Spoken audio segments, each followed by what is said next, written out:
So mga loads, madali lang to. Yung Hulk Buster effect ni Iron Man.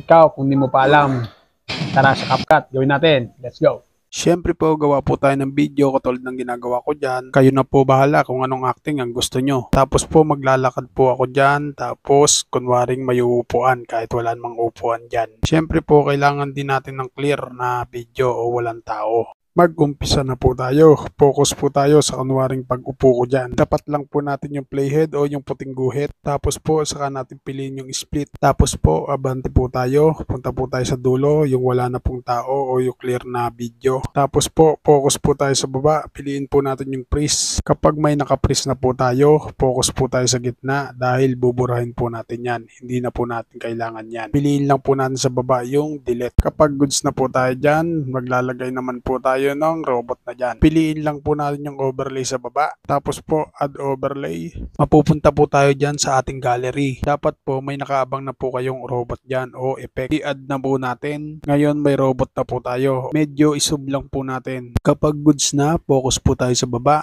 Hanapin po natin yung remove BG. Then, piliin po natin yung chroma key. Tapos po yung bilog, galawin lang po natin hanggang sa mawala na yung green background. Tapos po yung intensity at shadow, i-adjust po natin. Kayo na po bahala kung saan nyo po i-adjust yan. Para po sa akin, nilagay ko po yung intensity sa 30. Tapos po yung shadow, nilagay ko lang sa 20. Kapag goods na po, piliin lang po natin yung check sa taas. Hindi pa po tayo tapos dyan. Dahil may natitira pa po yung mga green dyan, tatanggalin po natin yan. Focus po tayo sa baba. Piliin lang po natin sa baba yung adjust. Tapos po, piliin lang po natin dyan sa baba yung HSL. Siyempre po, piliin po natin dyan yung kulay green na bilog. Tapos po, i-adjust lang po natin yung tatlong bilog na yan sa negative 100. Kung nalalabuan naman po kayo sa kulay ng robot natin, piliin po natin yung pulang bilog naman. Kayo na po bahala mag-adjust nyan kung ganong katingkad ang kulay na gusto nyong ilagay dyan. Kapag goods na po tayo dyan, piliin lang po natin yung check sa baba. Then, focus naman po tayo sa first layer o sa karakter natin na kunwaring uupo. Ibaba po muna natin yung ating robot para makita po natin yung tao. Ita-timing po natin yan. Stay lang po tayo dyan. Tapos po yung robot, itapat lang po natin yung robot doon sa ating karakter na kunwaring nakaupo. Igigitna lang po natin. Then, itap naman po natin yung first layer. Dahil ikakopy po natin yan. Piliin lang po natin sa baba yung duplicate. Tapos po, itap lang po natin yung nasa unahan. Dahil ibababa po natin yan gamit ang overlay. Piliin lang po natin yung overlay sa baba. Kapag naibaba na po natin, hindi pa po tayo tapos dyan dahil i-remove background po natin yan. Piliin po uli natin yung remove BG sa baba. Tapos po auto removal. Then antayin lang po natin mag green check yung nasa ibabaw na yan. Then check po natin. Kapag goods na po tayo dyan, balik po tayo sa robot. Stay lang po tayo sa pinakaunahan yan. Tapos po focus uli tayo sa baba. Piliin lang po natin yung freeze. Kapag nakapag-freeze na po tayo, stay lang po tayo dyan. Tapos po long press lang po natin yung pinrest natin. Tapos lagay po natin sa pinakaunahan ng playhead o puting guhit. Tapos po yung kaduktong niyan, idikit lang po natin. Kapag goods na po tayo dyan, balik po tayo sa pinrest natin. Focus po tayo sa pagtingala ko dyan. Tapos yung pagtuko ko po. Tigil po tayo dyan. Tapos lagyan po natin ng diamond o keyframe dyan. Then medyo isum po natin.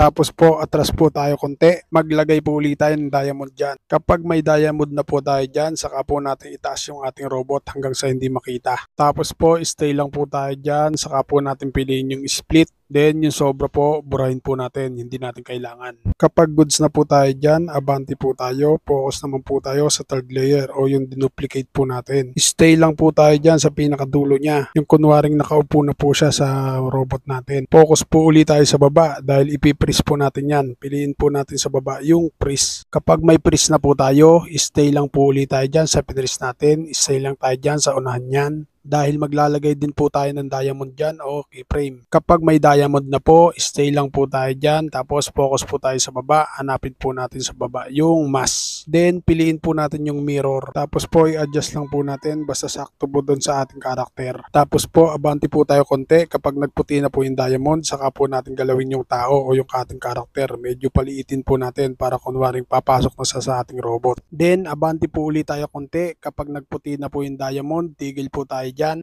Maglalagay po ulit tayo ng diamond dyan. Tapos po, balik po tayo sa mask. Adjust lang po ulit natin hanggang sa mawala na yung ating tao o kunwaring nakapasok na sa ating robot. Paulit-ulit lang mga loads, basta wag nyo pong kakalimutan lagyan ng diamond dyan. hanggang umabot na po sa dulo, hanggang sa lumiit na po yan. Kapag goods na po tayo dyan, yung sobra, burahin po natin. Kapag goods na po tayo dyan, focus naman po tayo sa ibabaw o yung pinaris natin. Bitin po kasi yan, kaya i-adjust lang po natin yan. Pantay lang po natin sa second layer. Kapag goods na, ready to export na po natin yan. Hindi pa po tayo tapos dyan. Add new project po tayo, kunin po natin yung in-export po natin. Maglalagay po tayo ng shake effect dyan. Timing po natin yung sa pag-landing ng ating robot. Stay lang po tayo dyan. Tapos po, piliin po natin yung effect sa baba. Then, video effect. Then, i-search lang po natin yung shake o shake effect. Piliin lang po natin. Tapos, i-adjust lang po natin yan. Yung intensity ay nilagay ko lang po sa 10. Tapos, yung speed, nilagay ko lang po sa 15. Kapag goods na, paigsiin lang po natin yan. Hold lang po natin yung pinakadulo. Tapos, paigsiin po natin.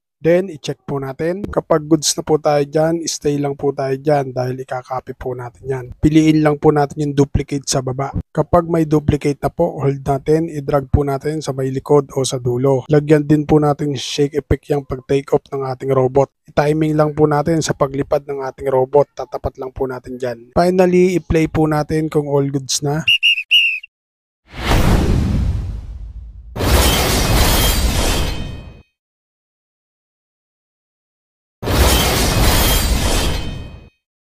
You're right. Finally, kapag all goods na po, ready to export na po natin yan. Nasundan po ba? Sana nasundan at sana nakatulong. At kung nakatulong, pakishare mo naman ang video ito para mas marami pa pong makaalam. Paano mga Lord? Salamat sa inyong panonood at thank you Lord. Peace out.